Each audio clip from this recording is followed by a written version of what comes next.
बलूचिस्तान में जाफर एक्सप्रेस के हाईजैक होने के बाद पाकिस्तानी सेना में हड़कंप मचा हुआ है। अभी तक की जो रिपोर्टें हैं उसके मुताबिक बलूचिस्तान लिबरेशन आर्मी यानी बीएलए ने अपनी मांग पूरी करने के लिए समय सीमा घटाकर 24 घंटे कर दी है।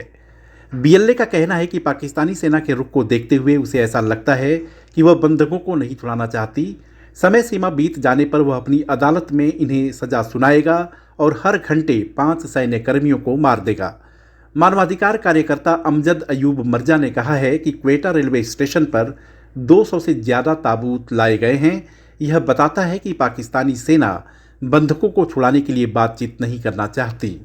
उधर पाकिस्तानी सेना का कहना है कि हाईजैक हुई जाफर एक्सप्रेस को अपने कब्जे में ले लिया गया है और वहां मौजूद 33 आतंकवादियों को उसने मार गिराया है। जाहिर है कि बीएलए के कब्जे में जो करीब 200 बंधक सैन्यकर्मी हैं, उनका भविष्य कैसा होगा, यह बहुत कुछ पाकिस्तानी सेना के रुख पर निर्भर करता है। पाकिस्तान की सेना और हुकूमत अगर उनकी बात मान लेती है तो संभव है कि इन सैन्यकर्मियों की जिंदगी बच जाए। दरअसल बलोच नई मांग नहीं कर रहे हैं, वे वर्षों से अपने लापता और जेलों में कथित रूप से बंद लोगों को रिहा करने की मांग करते आए हैं। लेकिन इस बार उन्होंने अपनी मांग मनवाने के लिए सैन्यकर्मियों को ले जा रही ट्रेन को ही अगवा कर लिया। दरअसल 1948 में बलूचिस्तान पर पाकिस्तान का कब्जा होने के बाद से ही बलोच लोगों पर जुर्म और अत्याचार हो रहे हैं। पाकिस्तानी सेना तरह तरह से इन्हें प्रताड़ित और इन पर अत्याचार करती आई है। बलूचिस्तान की अगर बात करें तो यह प्रांत पाकिस्तान का सबसे बड़ा सूबा है। यहाँ बलूच लोगों की आबादी करीब 1.5 करोड़ है। पाकिस्तान का लगभग 42% हिस्सा बलूचिस्तान का ही है। यह प्रांत प्राकृतिक संसाधनों से भरा पड़ा है। दुर्लभ खनिज तत्व और गैस होने के बावजूद बलूचिस्तान के लोग गरीबी और पिछड़ेपन में जी रहे हैं। इनके यहाँ न अच्छी सड़कें हैं, न स्कूल हैं, न अस्पताल, यहाँ तक कि पीने के लिए साफ पानी भी नहीं है। कई इलाकों में तो मोबाइल फ़ोन और संचार के साधन तक नहीं हैं। इनकी यह हालत तब है जब इन्हीं के खनिज तत्वों को बेचकर पाकिस्तानी हुकूमत अपना खजाना भर रही है। अपने इस प्राकृतिक संसाधनों के अंधाधुंध दोहन और लूट से बलोच लोगों में काफ़ी नाराज़गी है। इसके खिलाफ वह पाकिस्तानी सेना और यहाँ खनिज उत्खनन का काम करने वाली चीनी कंपनियों के कर्मचारियों पर हमला करते आए हैं। बलोच आज भी खुद को पाकिस्तानी नहीं मानते। वे अपने लिए एक स्वतंत्र देश की लड़ाई लड़ रहे हैं। यह बात पाकिस्तानी हुकूमत को पसंद नहीं आती है और वह अपने खिलाफ सशस्त्र आंदोलन और आवाज़ को दबाती आई है। रिपोर्टों की माने तो बीते दशकों में पूछताछ के नाम पर पाकिस्तानी सेना ने हजारों की संख्या में युवा बलोचों को उनके घर से उठाया। वर्षों बीत गए लेकिन उनका कुछ अता पता नहीं है। पीड़ित परिवार न्याय की गुहार के लिए दर दर भटकते हैं, लेकिन कहीं पर उनकी कोई सुनवाई नहीं होती। ये पीड़ित परिवार बस इतना चाहते हैं कि पाकिस्तानी सेना केवल इतना बता दे कि वे किस जेल में बंद हैं।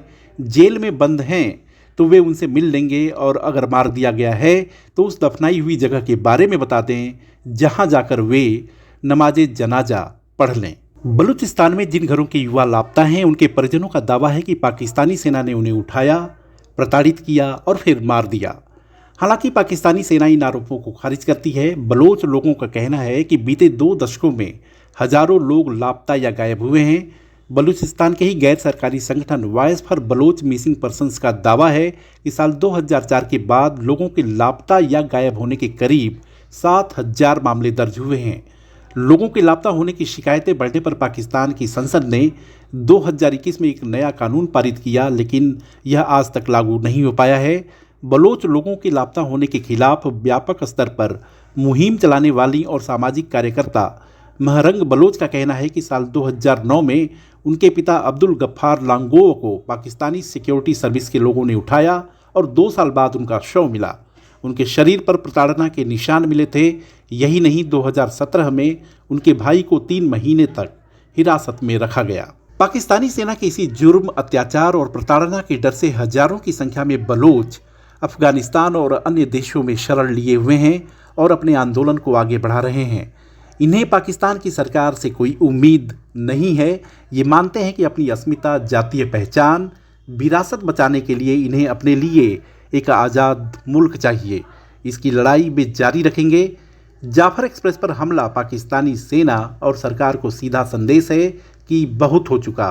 वे जुर्म और अत्याचार को अब बर्दाश्त नहीं करेंगे। वीडियो को लाइक, शेयर और सब्सक्राइब करें और हाँ, कमेंट भी ज़रूर करें। देखते रहिए इंडिया अड्डा।